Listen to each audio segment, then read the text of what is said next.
नमो बुद्धाय जय भीम। विचार मंच आयोजित हिंदी धम्म ग्रंथ पठन मालिका में मैं प्रणाली काटे आप सभी का स्वागत करती हूँ। बुद्ध और उनका धम्म, प्रथम खंड, संघ से संघर्ष। सिद्धार्थ को शाक्य संघ का सदस्य बने 8 वर्ष बीत चुके थे। वह संघ का बड़ा ही वफादार और दृढ़ सदस्य था। जितनी दिलचस्पी उसे निजी मामलों में थी, उतनी ही दिलचस्पी उसे संघ के मामलों में भी थी। उसकी सदस्यता के 8वें वर्ष में एक ऐसी घटना घटी जो सिद्धार्थ के परिवार के लिए दुर्घटना बन गई और उसके अपने लिए जीवन मरण का प्रश्न। इस दुखांत प्रकरण का आरंभ इस प्रकार हुआ। शाक्यों के राज्य से सटा हुआ कोलियों का राज्य था। रोहिणी नदी दोनों राज्यों की विभाजक रेखा थी। शाक्य और कोलीय दोनों ही रोहिणी नदी के पानी से अपने अपने खेत सींचते थे। हर फसल पर उनका आपस में विवाद होता था कि रोहिणी के जल का पहले और कितना उपयोग कौन करेगा। यह विवाद कभी कभी झगड़ों में परिणत हो जाते और झगड़े लड़ाइयों में। जिस वर्ष सिद्धार्थ की आयु 28 वर्ष की हुई, उस वर्ष रोहिणी के पानी को लेकर शाक्यों ने नौकरों में और कोलियों के नौकरों में बड़ा झगड़ा हो गया। दोनों पक्षों ने चोट खाई। जब शाक्यों और कोलियों को इसका पता लगा तो उन्होंने सोचा कि इस प्रश्न का युद्ध के द्वारा हमेशा के लिए निर्णय कर लिया जाए। शाक्यों के सेनापति ने कोलियों के विरुद्ध युद्ध छेड़ देने की बात पर विचार करने के लिए संघ का एक अधिवेशन बुलाया। संघ के सदस्यों को संबोधित करके सेनापति ने कहा, कोलियों ने हमारे लोगों पर आक्रमण किया। हमारे लोगों को पीछे हट जाना पड़ा। कोलियों ने इससे पहले भी अनेक बार ऐसी आक्रमणात्मक कार्रवाइयां की है। हमने आज तक उन्हें सहन किया, लेकिन यह इसी तरह नहीं चल सकता। यह रुकना चाहिए और इसे रोकने का एक ही तरीका है कि कोलियों के विरुद्ध युद्ध की घोषणा कर दी जाए। मेरा प्रस्ताव है कि कोलियों के विरुद्ध युद्ध की घोषणा कर दी जाए। जो विरोध करना चाहे वे बोले। सिद्धार्थ गौतम अपने स्थान पर खड़ा हुआ बोला, मैं इस प्रस्ताव का विरोध करता हूँ। युद्ध से कभी किसी समस्या का हल नहीं होता। युद्ध छेड़ देने से हमारे उद्देश्य की पूर्ति ही होगी। इससे एक युद्ध का बीजारोपण हो जाएगा। जो किसी की हत्या करता है उसे कोई दूसरा हत्या करने वाला मिल जाता है। जो किसी को जीतता है उसे कोई दूसरा जीतने वाला मिल जाता है।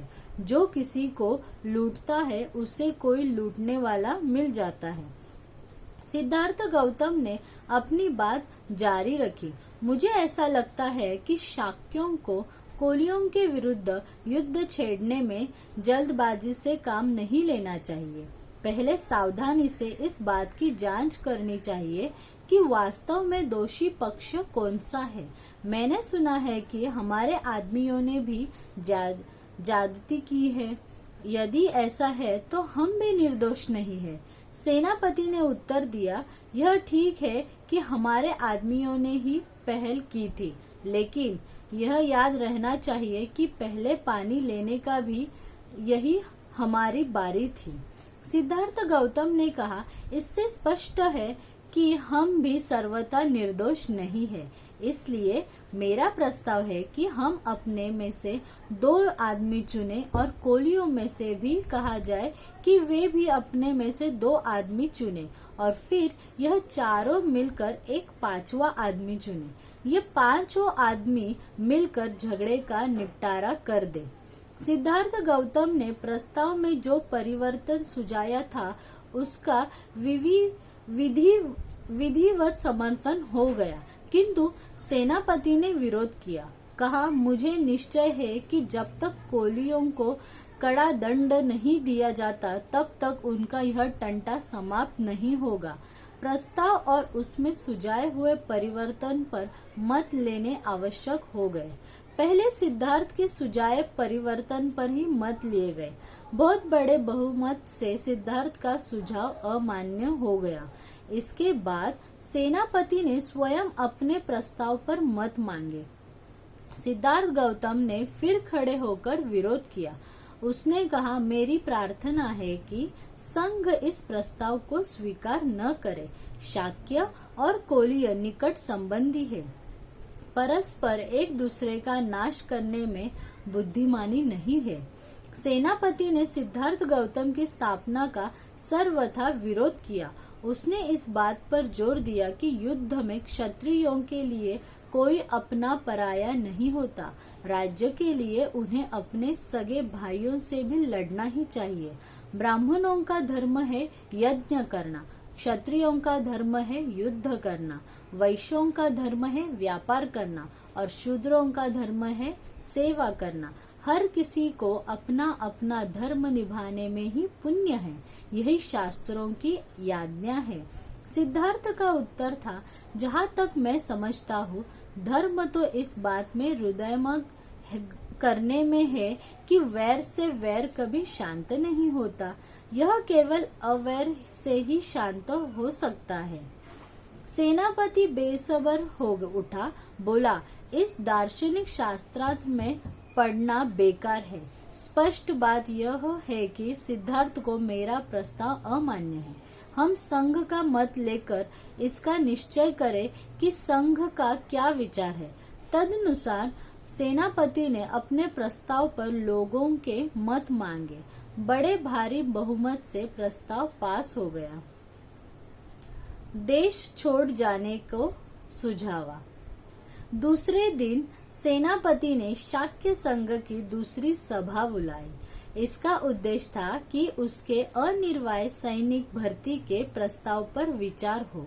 जब संघ एकत्र हुआ, उसने प्रस्ताव किया कि उसे आज्ञा दी जाए कि वह 20 वर्ष और 50 वर्ष के बीच के प्रत्येक शाक्य के लिए कोलियों के विरुद्ध लड़ने के निमित्त सेना में भर्ती होना अनिर्वाय होने की घोषणा कर दे। सभा में 2 पक्ष उपस्थित थे। वे भी जिन्होंने संघ की पहली सभा में युद्ध घोषणा के पक्ष में मत दिया था और वे भी जिन्होंने इसके विरुद्ध मत दिया था। जिन्होंने इसके पक्ष में मत दिया था, उनके लिए सेनापति का प्रस्ताव स्वीकार करने में कोई कठिनाई नहीं थी। यह उनके पूर्व निश्चय का स्वाभाविक परिणाम था। लेकिन जिस अल्पमत ने उक्त निर्णय के विरुद्ध मत दिया था, उसके सामने एक कठिनाई थी। उसकी समस्या थी बहुमत के आगे सर झुकाना अथवा नहीं झुकाना।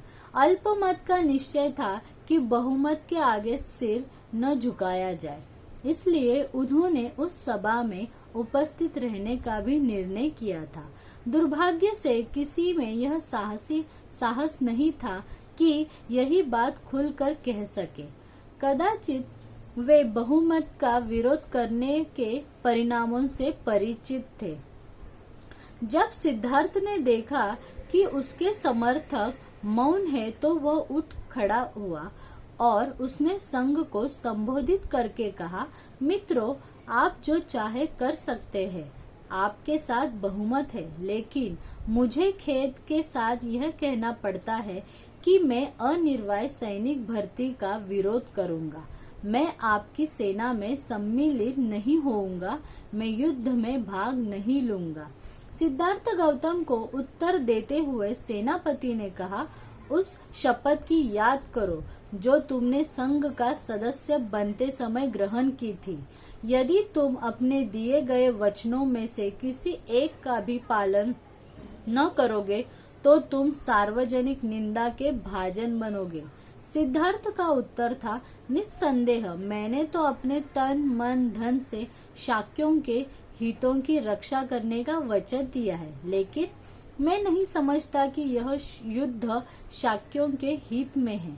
शाक्यों के हित के मुकाबले में सार्वजनिक निंदा का मेरे लिए कोई मूल्य नहीं।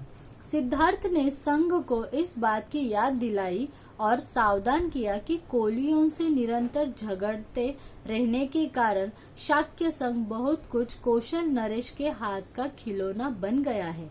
इसकी कल्पना करना आसान है कि यह युद्ध शाक्य संघ को और भी अधिक दुर्बल बना देगा और इससे कौशल नरेश को एक और ऐसा अवसर मिल जाएगा कि वह शाक्य संघ के स्वातंत्र्य को और भी अधिक घटा दे। सेनापति को क्रोध आ गया। वह बोला, तुम्हारा यह भाषण कौशल तुम्हारे किसी काम न आएगा। तुम्हें संघ के बहुमत के सामने सिर झुकाना होगा।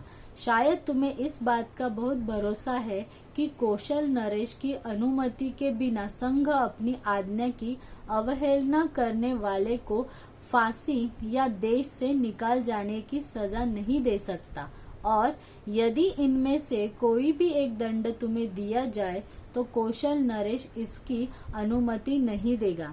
लेकिन याद रखो, संघ तुम्हें दूसरे अनेक तरीकों से दंडित कर सकता है। संघ तुम्हारे परिवार के सामाजिक बहिष्कार का निर्णय कर सकता है और संघ तुम्हारे परिवार के खेतों को जब्त कर सकता है। इसके लिए संघ को कौशल नरेश की अनुमति की आवश्यकता नहीं। सिद्धार्थ ने समझ लिया कि यदि उसने कोलियों के विरुद्ध युद्ध घोषणा करने के प्रस्ताव को अपना विरोध जारी रखा तो उसके क्या क्या दुष्परिणाम हो सकते हैं। इसलिए वह 3 बातों में से एक का चुनाव कर सकता था। 1. सेना में भर्ती होकर युद्ध में भाग ले जा सकता था। 2.